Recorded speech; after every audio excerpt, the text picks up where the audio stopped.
first things first, let's jump over to Monday Night Raw this week. And for them, they kicked off the show with a graphic that said, in memory of John, and then quotations, Luke Harper, Huber. So very fitting. That was cool. Obviously, they acknowledged the passing of Brodie Lee, a.k.a. Luke Harper, John Huber. So I'm just happy that WWE acknowledged it, because there was a lot of people questioning how WWE was going to handle his passing, a former WWE superstar who's over at the competition for the last 9 months. So were they going to take the time and acknowledge him and do a video package and all that stuff? So the show started out with that graphic, and then Tom Phillips, after like the little intro for the show, Tom Phillips said, "It's Monday, you know what that means." And then he goes into a whole spiel. That was very cool. And then Drew McIntyre comes out, and he says, also, "It's Monday, you know what that means." Yeah. So I thought it was very cool, both of them acknowledging Luke Harper to a certain extent, and like a little Easter egg wink to the eye to the cameras that their fallen brother who was passed away this week. So, but with that being said, it did raise a lot of attention on Twitter or social media from the wrestling universe out there. A lot of people questioning WWE, what they did. So that's all we saw on Monday Night Raw this week, was that initial graphic. And then the rest of the night, they didn't do anything. They didn't have any video packages or anything else lined up. A lot of people were frustrated, apparently. And then word came out that WWE had been filming stuff with the WWE superstars, friends of Luke Harper, Brodie Lee, whatever you want to call him by. And I'm guessing the reason they didn't have anything lined up on TV right away was he passed away 2 days earlier. So they had less than 48 hours to have something made.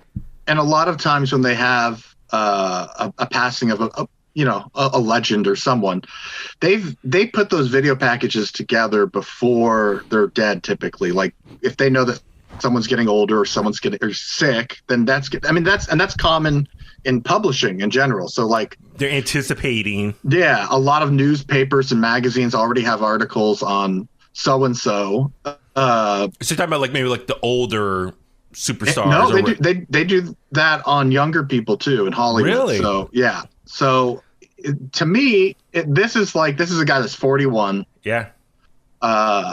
And I don't think it was WWE's place to necessarily jump the gun ahead of AEW and have this big tribute, because what happens if WWE has a bigger tribute than what AEW has planned? Mm-hmm. These companies don't work together. So it looks terrible for AEW if WWE did this great, ginormous thing and they didn't have time to prep for it, because WWE has gone through this several times. Yeah. So that was the thing. For me, my initial reaction when WWE didn't have like a 10 bell salute or the roster standing up on the ramp there and maybe a video package kind of summing up his career with WWE, I interpret it as it was such a fresh situation that WWE was planning something. They didn't have enough time to get something together.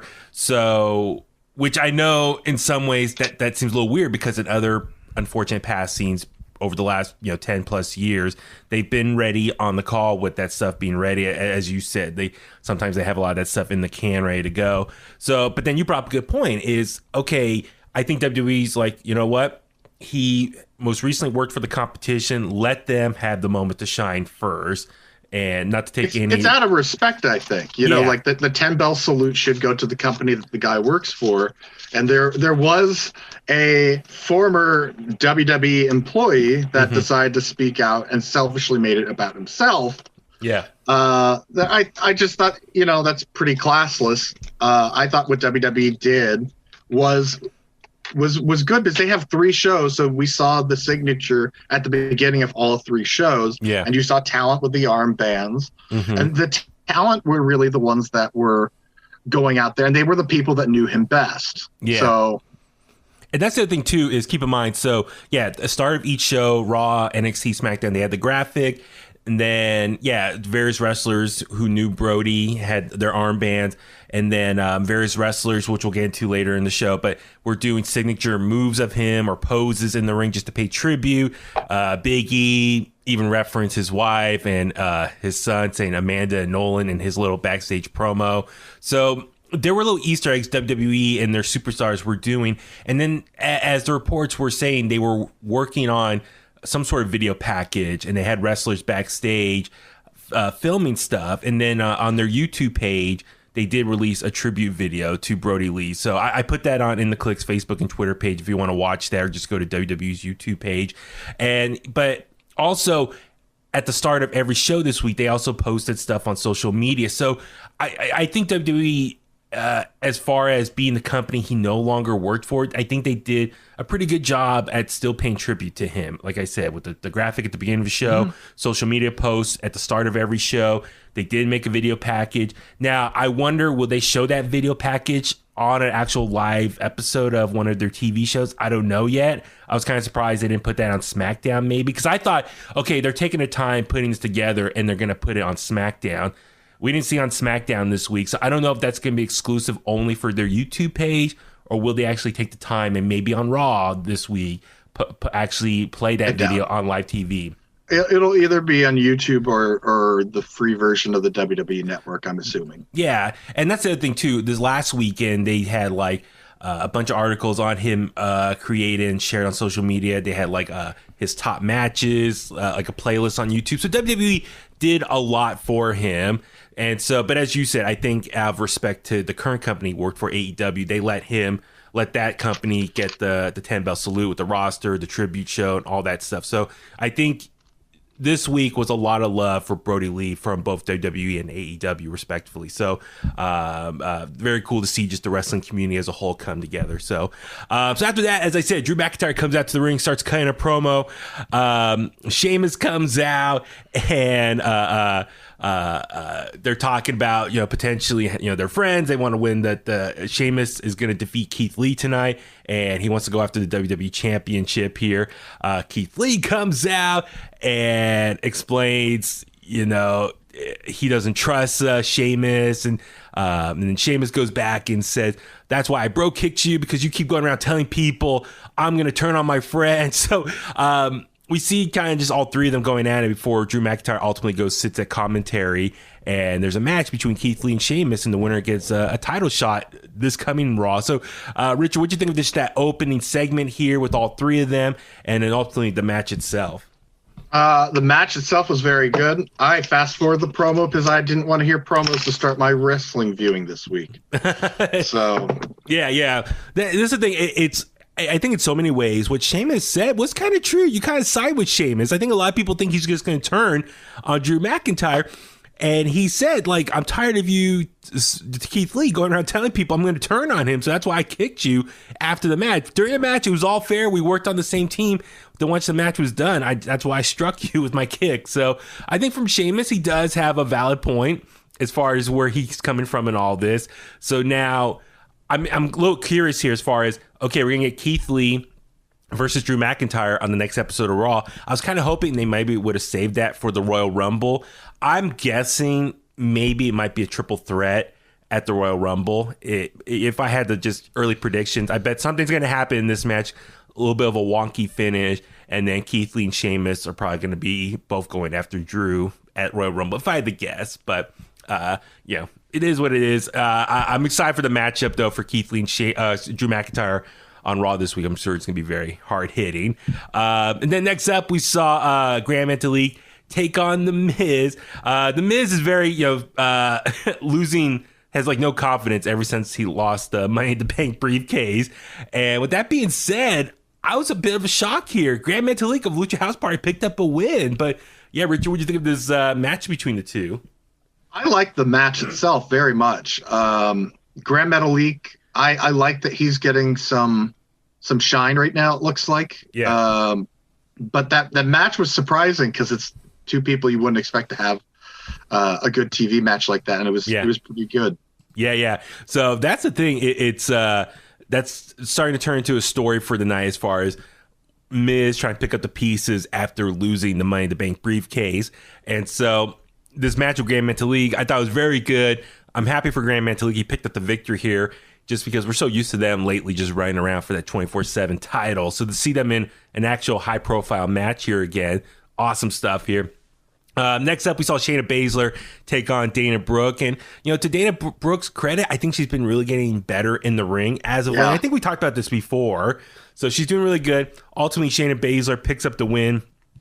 And then, was it Nia, I think, beat up Mandy Rose. So, a little back and forth with their tag team partners.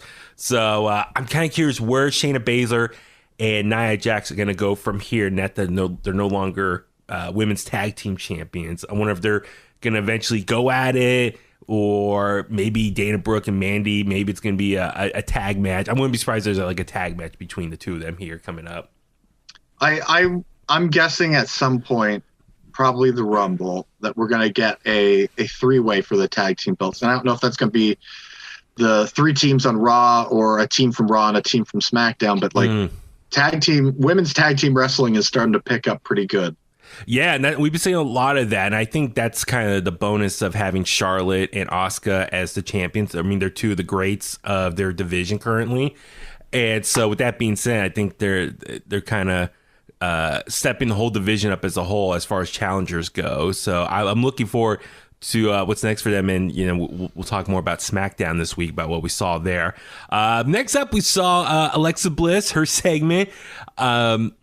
She's doesn't know when the Fiend's gonna come back, and she says Bray Wyatt is very excited for Legends Night this coming week, and he wants to meet his favorite wrestler, Hulk Hogan. So that would be interesting if the Fiend did meet Hulk Hogan, how that would play out, brother. And so and then Randy Orton shows up inside the Firefly Funhouse that was up on the big screen, and he starts talking crap back to Alexa, rips the head off of the rabbit, and then Alexa challenges Randy to for a match at the end of the night. So what'd you think initially, Richard, of just like Randy Orton showing up into the Firefly Funhouse and just kind of this continuous ongoing back and forth with Alexa Bliss?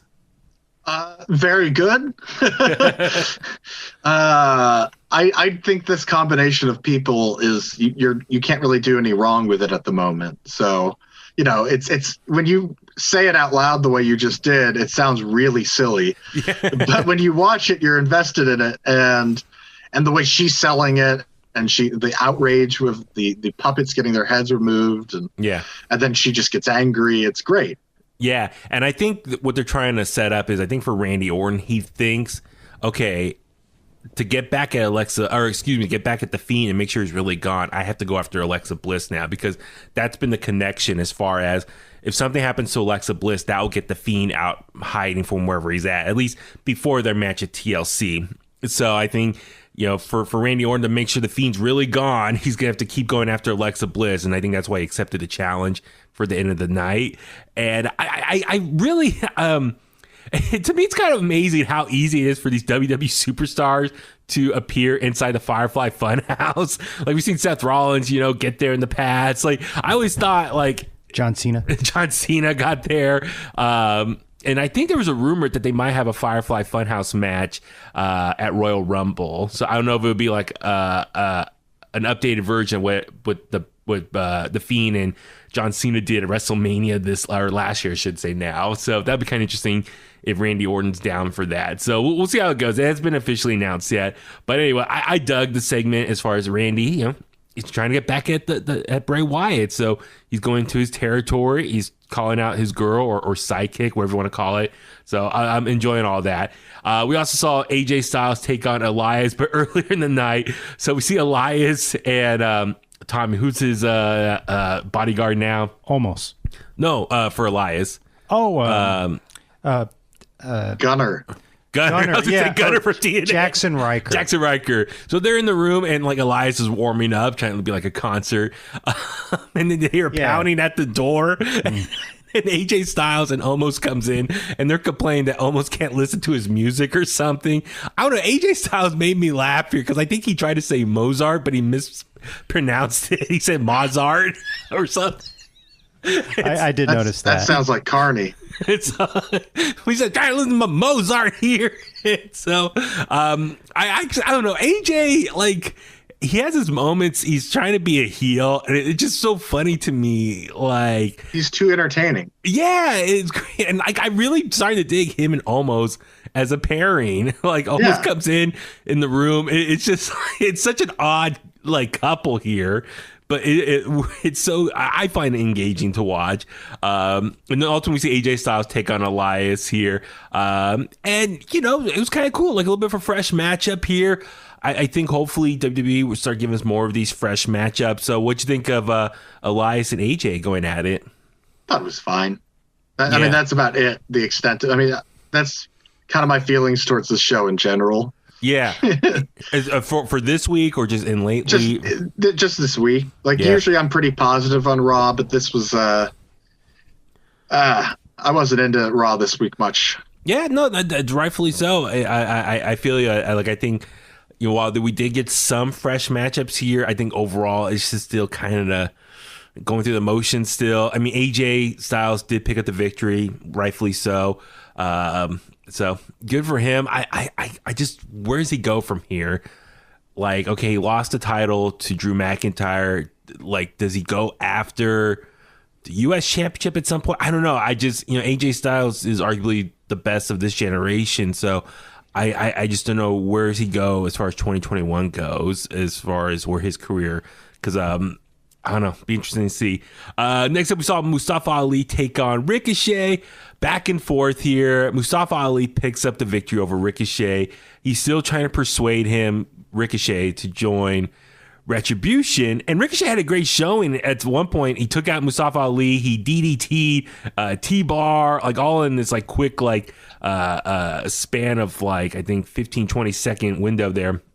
Great performance, but it's like Ricochet, he wins one week, he loses another week, and then he wins another week. So I feel like for him, it's been stop and go as far as building momentum. I just don't know where you go with this story. Does Ricochet ultimately join Retribution, kind of like how John Cena joined Nexus, and just goes along with that? Or does he tear it up, or he joins as a way to tear it apart from inside? If he doesn't join, he needs to find some friends, right? Yeah. And if he does join, then they also need to add someone else that's credible, because right now that group is not credible. Yeah. Well, okay. How about, so you're saying for Retribution, I wonder, I just don't know how long this can go for. Like I'm kind of, I think Retribution's really starting to lose some momentum now. So I don't know. The momentum's gone. I mean, it's a matter of trying to pick it back up. And they can't do that with who's in it right now, because we don't know who any of these people are. Like I've seen whatever his name is, whatever. Yeah. But like I don't really know who the guy is, even from watching NXT. I know that he has the potential to put on good matches with bigger guys. Yeah. But like the other people, like I don't know who any of them are, like at all. I know who Mia Yim is. Yeah. But the others, I'm not even invested into Mustafa Ali, and I wasn't before this. So, me, I just don't give a shit. Like none of them are like people I'm invested with. None of them to me were heels before this. So it's like I don't get what they are. Yeah. I'm tired of giving it a shot and waiting for it to work out. It doesn't do anything. They don't have anyone of credibility in it. So it's not credible. Yeah, no, I'm with you. I really lost all like hope of caring about them as a threat. Like originally they were brought on as like this faction that was going to take down WWE, of like a group of hooligans who were going to destroy everything. And now once they kind of get the group established, it's become more of a joke and like nothing's really believable. And when they haven't like done anything successful. This is WWE's dork order. Yeah, I mean, it's a. You would think it would be this like really badass faction of everyone, you know, on the same page, you know, the same look and the gimmick. But yeah, it's not turning into anything legit. No. I mean, they're just jobbing out to other people now. And you want to make it good? Put Karrion Kross as the leader with Scarlett. Wow, just think about that now. Yeah, because this is a bullshit group. This is like Nexus, and because Nexus, at the end of the day, Nexus made that debut, and that's it for Nexus. I know, and that's their what impact sucks. On wrestling is nothing. Yeah, I at the time I was trying to get all excited, but then at the same time, like, I don't know any of these guys that well. And then ultimately they were just made just to, put over John Cena. Like John Cena beat them all. So he was really Super Cena at that point. So I get what you're saying. I don't know what you do here. I don't know. Maybe Ricochet and Mustafa Ali have a match like loser leaves maybe. And then maybe what does that accomplish though? Like that's how you write off Retribution. With the players of this group, it doesn't matter. Like none of these people, including Ricochet, matter. Yeah. Like Ricochet, the last time Ricochet was hot was when he was working with AJ, and even then, like it was hot, but it was hot for the pay-per-view payoff. That's why I'm more frustrated is like Retribution, whatever, but Ricochet, the fact that he's just floundering below the mid-card scene right now, it's ridiculous. He's such an amazing talent.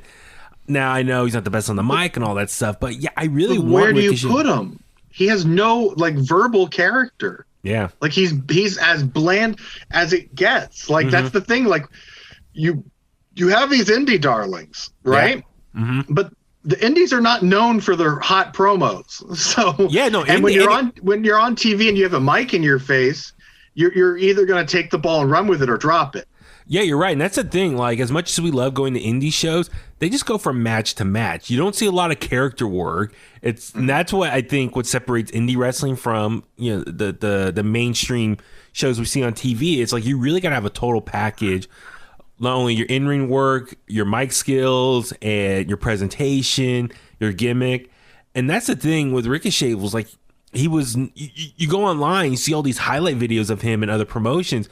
That's great, but like, what's his character? Who is he? What's he all known about? I mean, I know in Lucha Underground he was like Prince Puma, so at least he had some form of a character name and look, but that was just for Lucha Underground.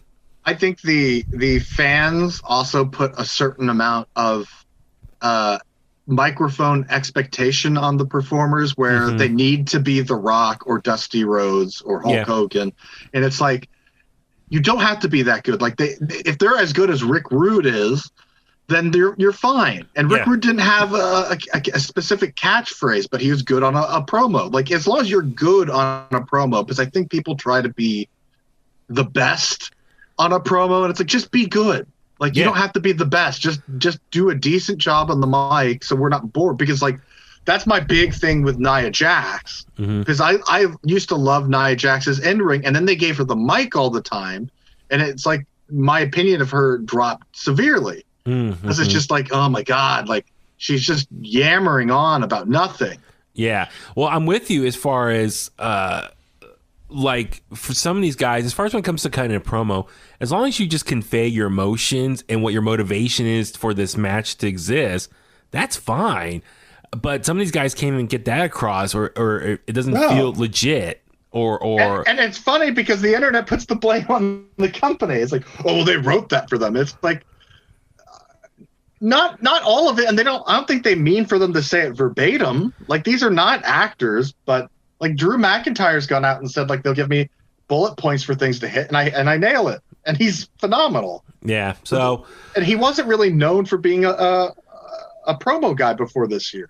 Yeah. So I'm with you as far as both these guys. Like when they come up, it's like, okay, sure, athleticism is great. They can do a bunch of stuff in there, but I want more from both of them. So yeah, I don't know what's going to happen.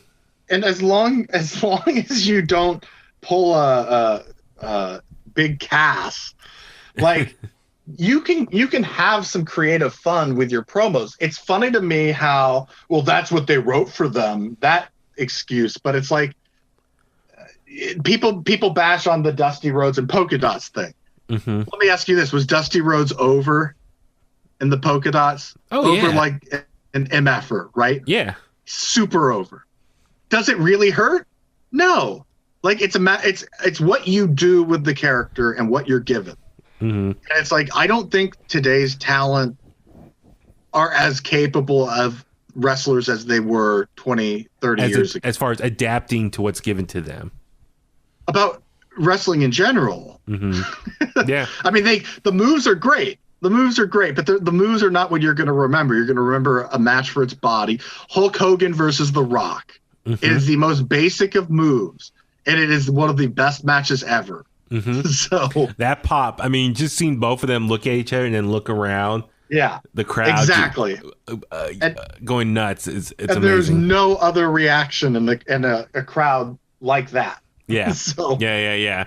So we'll see. I can tell you point for point how that match went. I remember it. Like I can't tell you point for point how Ricochet and Will Ospreay's match went, other than that they didn't sell anything. They did a lot of flips and stood up and looked at each other and people a lot clapped. of staring and swearing and all kinds of other bullshit. Yeah, it was a stunt show. Yeah. Next up, we saw Charlotte Flair take on Nia Jax. Charlotte Flair ended up winning with the DQ. So I liked this match, and the internet hated it. Really? Because they thought that Nia was being safe with Charlotte because they were actually wrestling. So the internet hated it because they had a real wrestling match. Yeah. So internet wrestling community, Twitter, you don't know wrestling and you don't like wrestling, so stop watching.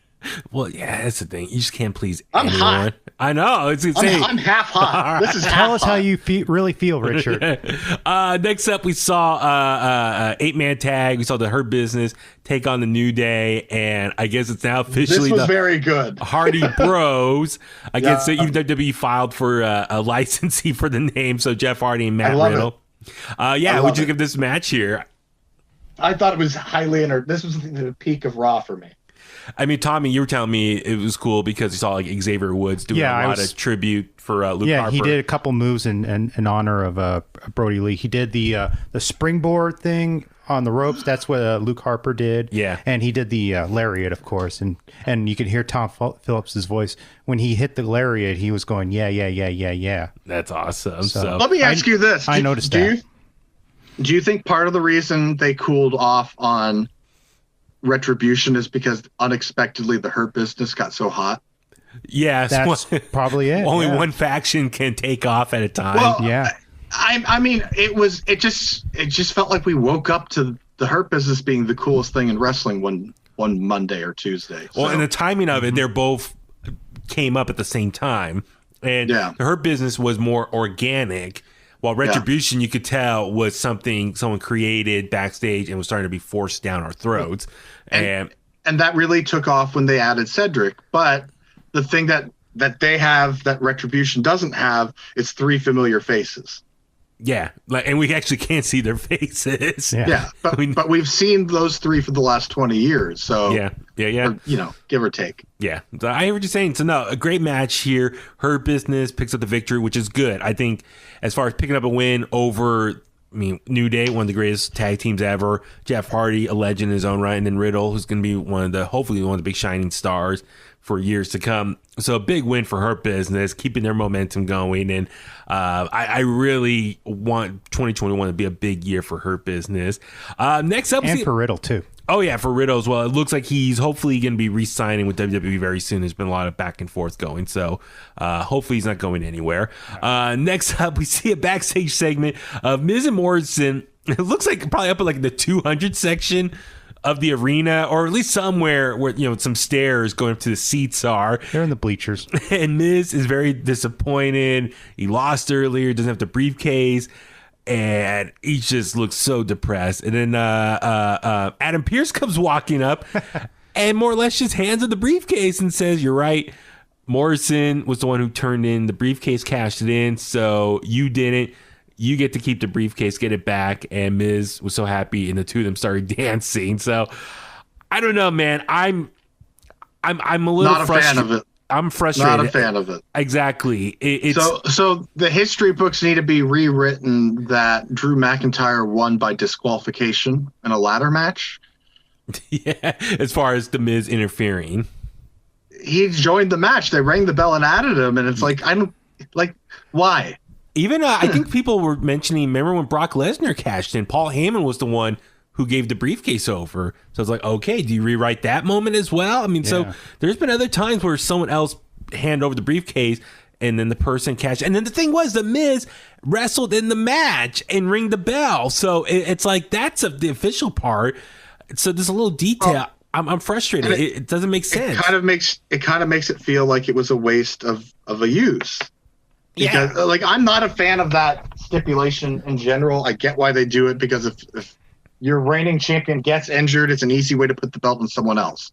And also, with the Money in the Bank briefcase, where I've always enjoyed was most of the time, like a heel wins, and then the heel can use it to kind of like taunt and, you know, play mind games with the champion. Be like, oh, I'm gonna cash it tonight. Oh, you won't see it coming. I'll come in out of nowhere when you least expect it, or when you're down.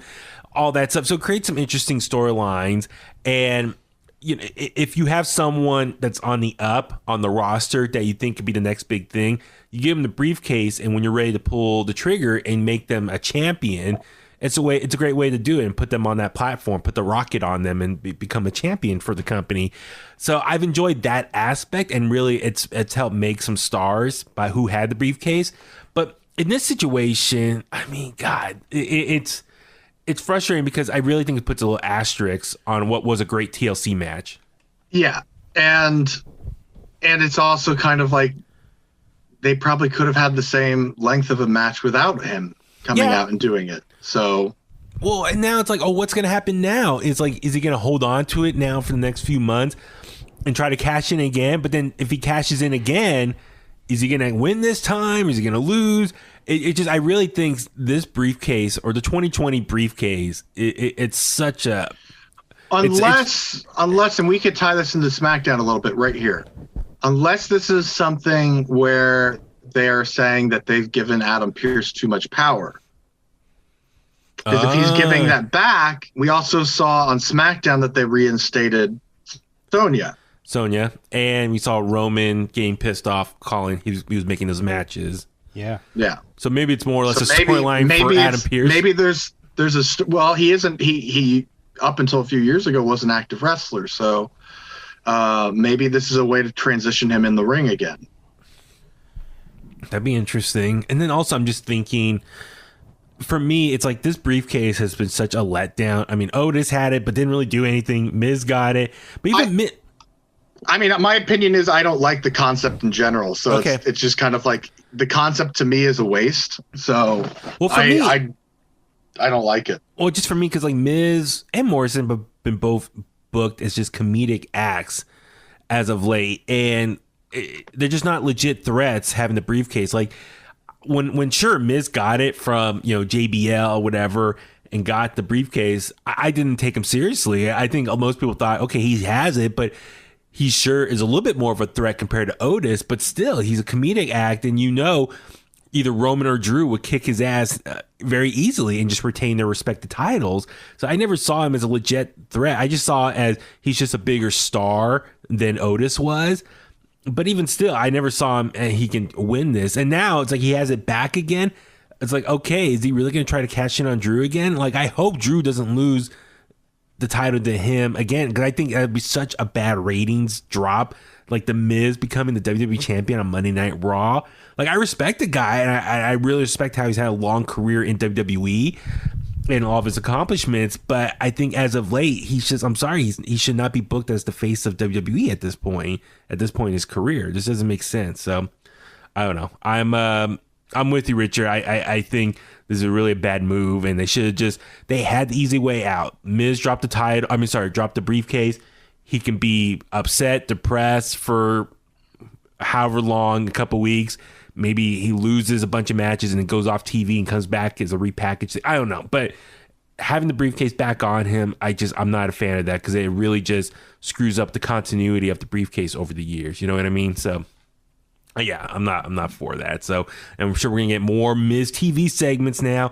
He's gonna be super cocky and rubbing in people's faces. He has the briefcase still, and it's just gonna get kind of annoying. And that's what I'm worried about. People are gonna be annoyed and turn off from watching Raw. So yeah. Anyway, I don't think the Miz has that much control over our fans. In his mind, he does. He's the face of USA Network. So sure, he's your buddy. Yeah. So next up, we saw the last segment of the night. So Randy Orton and Alexa Bliss. So Randy Orton comes down to Alexa Bliss's playground, and I was like, is this going to be a match? But instead, Alexa Bliss is very pissed off, and she has some presents, and she opens up these presents, and it's a thing of gasoline, and she's like more or less taunting Randy Orton to like set me on fire, and like you do it to the Fiend, do it to me, and like Randy's kind of like looking at her, kind of what, and then first she spills, was it a little bit of oil around her like in a circle, and then drops some of the gasoline to him like a straight line. And Randy's like, heads to no, I'm not going to do it. And then finally she just opens the whole thing, pours it all over herself and says, do it now. And then Randy finally lights a match.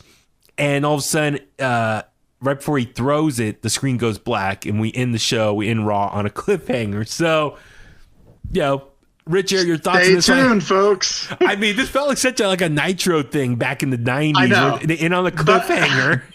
I know I'm in the minority, but this is the stuff I love. So, really? I love stuff like this, and I love stuff like the Bobby Lashley Lana wedding. Like that stuff tickles me. It tickles me. The real trashy stuff you really love. If it gets like to the point where it's it's not supposed to be taken seriously, like I'm for it. Like Sean Stasiak against Bam Bam Bigelow in a tattoo match. Like that shit for some reason just like tickles me. Yeah. So I don't know, Tommy, what do you think happened? Do you think Alexa was set on fire or the Fiend magically saved her or something like that? He already killed one person. By accident. He pooped his pants. He didn't poop his pants. It was seepage. I'll do this again. The man, he broke his neck when he gave him the RKO. It was a mistake. And okay, a little bit seeped out. By the way, so if you don't know, come out. If you listen to last week's episode for that whole discussion, we posted the highlight on our social media pages.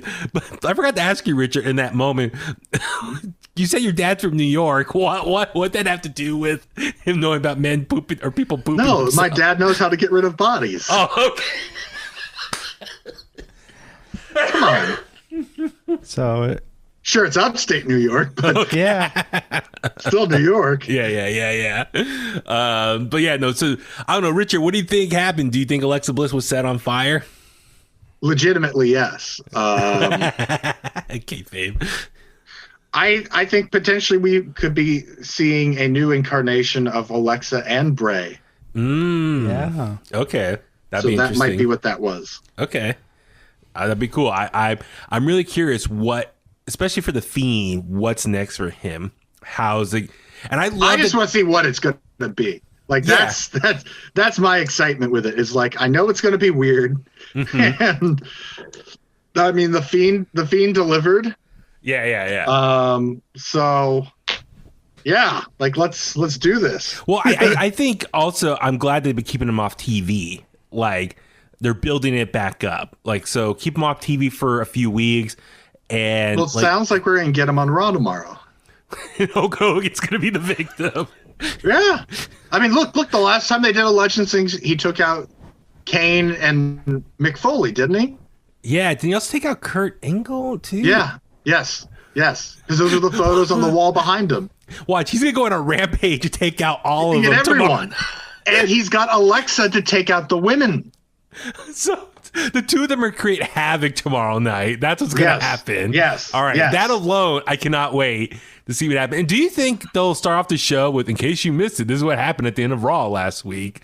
They'll do something. Yeah, I hope so. You can't leave us on a cliffhanger and not give us the result at some point. So, especially they didn't, I think, announce anything on social media. So this is like back in the 90s where we had to wait a full week for our answer. Oh. So remember back in middle school or high school, like, man, so what happened? What do you think's going to happen? We spent Tuesday morning discussing it. I don't know. Is this Sting going to come back again next week? I hope so. Take out the NWO, man. So yeah, that wrapped up Raw for this week.